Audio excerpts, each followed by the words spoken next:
চিংড়ি মাছ দিয়ে তো লতি অনেক রান্না করে খেয়েছেন, এবার একটু ইলিশ মাছ দিয়ে রান্না করে খেয়ে দেখেন তো আসলে কতটা মজা হয়েছে।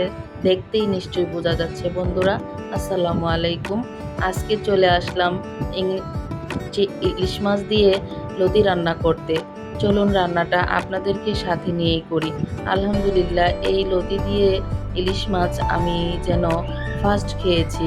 আমি আগে কখনো এভাবে রান্না করে খাইনি। আমি আগে জানতাম যে শুধু চিংড়ি মাছ দিয়েই মজা হয়, তো ইলিশ মাছ দিয়ে যে লতি রান্না এত মজা হবে, সত্যি আমি নিজেই অবাক হয়ে গেছি। তো চলুন বন্ধুরা, দেখে আসি রান্নাটা কিভাবে করেছি আজকে। এই যে আমার কিন্তু আজকে বড় চুলায় গ্যাস আছে, মানে হলো লাইনের গ্যাস। তো আমি এই চুলায় চলে আসলাম রান্না করতে। এখানে দিয়ে দিলাম একটি কড়াইতে সরিষার তেল এবং হলো পেঁয়াজ কুচি। পেঁয়াজ কুচিটা দিয়ে এখন আমি সুন্দর করে ভেজে নিচ্ছি। লাল হয়ে গেলে তখন আমি বাকি মশলাগুলো এখানে দিয়ে দেব। তো এই যে দেখেন, আমার পেঁয়াজগুলো কিন্তু একটু লালচে হয়ে ভাজা হয়ে যাচ্ছে। এখানে আমি রসুন কুচি ইউজ করিনি, কারণ হলো যেহেতু লতি রান্না করব, রসুন কুচি তো দিতেই হয়। তো আজকে আমার কাছে রসুনের পেস্ট ছিল, তাই আমি রসুনটা পেস্টটা এখানে দিয়েছি। তো এখানে আমি একটু ঝাল ঝাল করে তরকারিটা রান্না করব। তো এখানে এই পেঁয়াজগুলো ভাজা হয়ে যাওয়ার পর আমি এখানে হলুদের গুঁড়ো, ধনিয়ার গুঁড়ো আর দিয়ে দিলাম হলুদ, মরিচ এবং ধনিয়া সব কিছু একদম পরিমাণ মতো দিয়ে দিয়েছি। স্বাদ মতো লবণ দিয়েছি, দিয়ে সামান্য একটু পানি দিয়ে আমি এই মশলাটাকে কষিয়ে নিচ্ছি।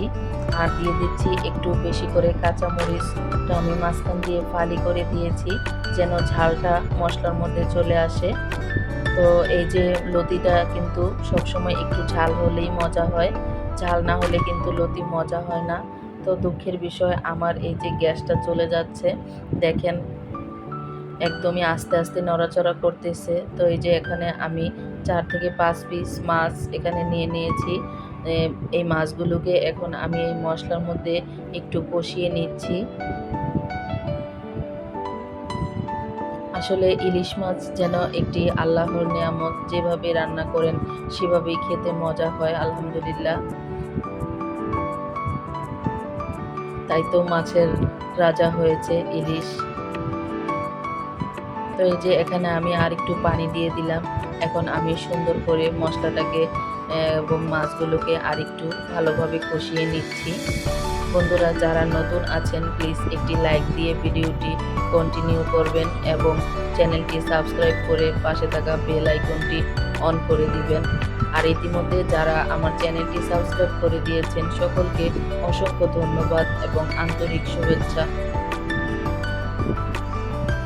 তো এই যে দেখেন বন্ধুরা, আমার কিন্তু মাছটা কষানো হয়ে গিয়েছে। এখন আমি এখানে যে লতি রান্না করব সেই লতিগুলোকে আমি আগে কেটে তারপর একটুখানি ভাপ দিয়ে রেখেছিলাম, অল্প পানি দিয়ে ভাপ দিয়ে তারপর সেঁকে নিয়েছি। ভিডিওটা লং হয়ে যাবে, সেক্ষেত্রে আমি এই প্রসেসটা আর আপনাদেরকে দেখাইনি, কারণ এতটুকু কাজ আপনারা সবাই পেরে যাবেন। তো এই যে লতিগুলোকে সুন্দর করে একটু লম্বা করে কেটে আমি এটাকে ভাপ দিয়ে সেঁকে নিয়েছি, যেন লতিটা গলায় না ধরে। তো এই যে এখন আমি হালকা করে মশলার সাথে মাছটা মিলিয়ে দিচ্ছি। এখন এই মশলার সাথে আমি ভালো করে মাছগুলোকে মিশিয়ে দিচ্ছি। আমি বেশি জোরে নাড়াচাড়া করব না, কারণ হলো মাছগুলো ভেঙে যাওয়ার চান্স থাকে।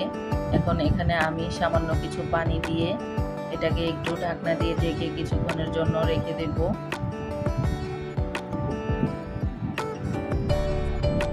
আমার রসুন বাটাটা ফ্রিজে ছিল, তো তার জন্য আমার আনতে একটু লেট হয়ে গিয়েছে বন্ধুরা, আমি তার জন্য রসুন বাটাটা একটু পরে দিয়েছি।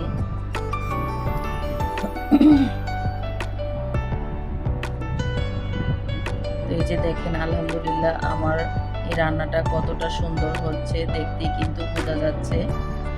যে কোনো রান্না কিন্তু আমরা বেশি সিদ্ধ করে পুড়িয়ে ফেললে রান্নার যেমন পুষ্টিগুণ থাকে না, তেমন কিন্তু রান্নার স্বাদ নষ্ট হয়ে যায়। তো আমরা চেষ্টা করব যতটা হালকাভাবে রান্নাটা করে নেওয়া যায়, তাহলে কিন্তু রান্নার স্বাদ বজায় থাকবে এবং পুষ্টিগুণটাও কিন্তু বজায় থাকবে।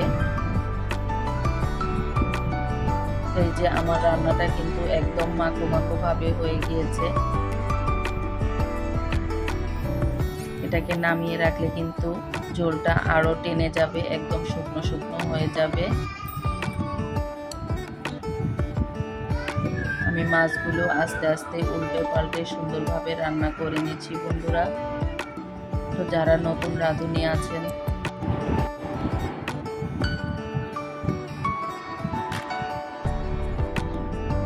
তো এই যে বন্ধুরা আমার রান্নাটা কিন্তু একদমই অলমোস্ট ডান হয়ে গিয়েছে। আমার রান্নাটা কেমন হয়েছে আপনারা প্লিজ কমেন্টস করতে ভুল করবেন না যেন। আপনাদের সুন্দর একটি কমেন্টস আমার পরবর্তী ভিডিওটি বানাতে অনেক সহযোগিতা করবে,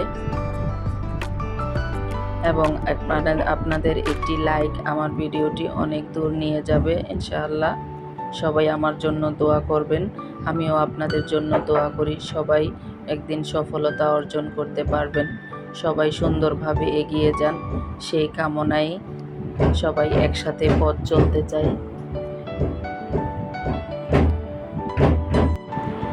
তো বন্ধুরা এই যে দেখেন আমার ফাইনাল লুকটা কেমন হয়েছে, সবাই কমেন্টস করতে ভুলবেন না। ভালো লাগলে লাইক কমেন্ট শেয়ার করবেন ফ্যামিলি এবং ফ্রেন্ডসদের সাথে। আজকের মতো এখানেই বিদায় নিচ্ছি। আসসালামু আলাইকুম ওয়া রাহমাতুল্লাহ।